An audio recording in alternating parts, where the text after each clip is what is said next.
Finally, love will make sense, and you'll learn the skills to see through the games of others. Know what you did right, know what you did wrong, and what to do next. Buy this workbook now at franktalks.com.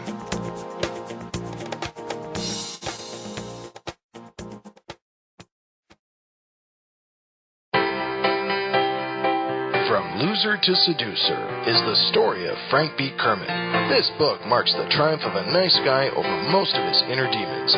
This includes going from being a loser to managing 5 lovers at the same time, his first Valentine's date with 2 women at the same time, and getting back the one that got away.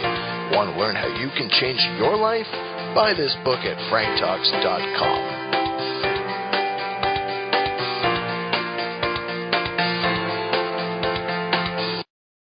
You're listening to Frank Talks Pleasures and Lifestyles. I'm Frank because I have to be. In studio today with my mentor, Steve P. One a great man, great interview, chock full of information. And I want to find out from you, Steve. In this section, I want to know about spirituality. How you doing there, Steve? I'm doing great. All right. I want to talk about spirituality. We have now talked about the history of seduction layers, about how when they first started out, we were a smaller group of guys, very tight-knit, guys watching each other's backs. We weren't out to screw each other over. We were really there to help each guy meet other women for all kinds of relationships. Something that I think is lacking in today's seduction community, which is why I start keeping my distance from it. But you know what, Frank, in all fairness, I've run into some of these younger guys, some of them that are really, they're carrying the torch still. You know, there are some of the guys that are out there doing it, and there's some good, a couple of good groups up here in Montreal also that, you know, I go by and I still do I chat with their layers every now and then. Absolutely. There's always going to be a few good ones, but just the sheer number out there, the bad is outweighing the good. And I miss the good old days, the way layers were run. I wonder if it's just a matter that guys are missing some element of spirituality, some sense of that, you know, there's a higher reason for doing things. So I'd like to get your perspective on this. What is your religion? What is your spirituality? And how does that factor into making men and women better people to have better relationships? By definition, if you look up the word religion, it means the suppression of the supernatural. I do a lot of shamanic stuff, and I'm a metaphysical counselor. I do, you know, a lot of other interesting things as well. But the thing is that it boils down to, I believe we're all energy. Creator is the source of that energy. And, you know, everybody's probably rolling their eyes going, oh, fucking California woo-woo shit. But the thing is that energy never dies. It carries on.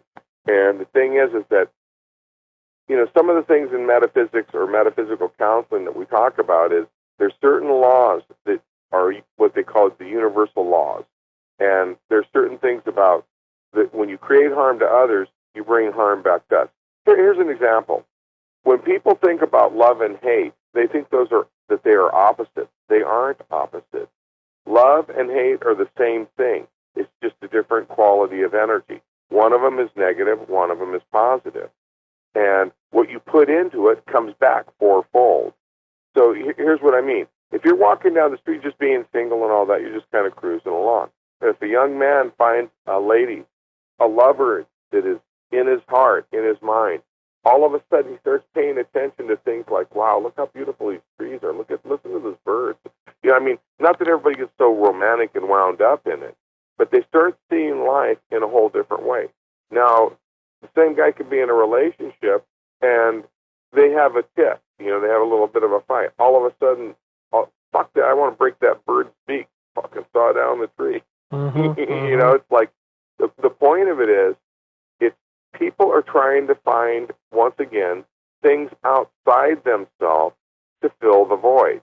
What they need to do is take a step back, quiet their mind, and it's what they call in Zen, you know, and entering a state of involved detachment. It's when you become involved with the wonderful, beautiful things, but you deflect or you detach from the negative. See, the thing is that that's what you hold on to is what you create.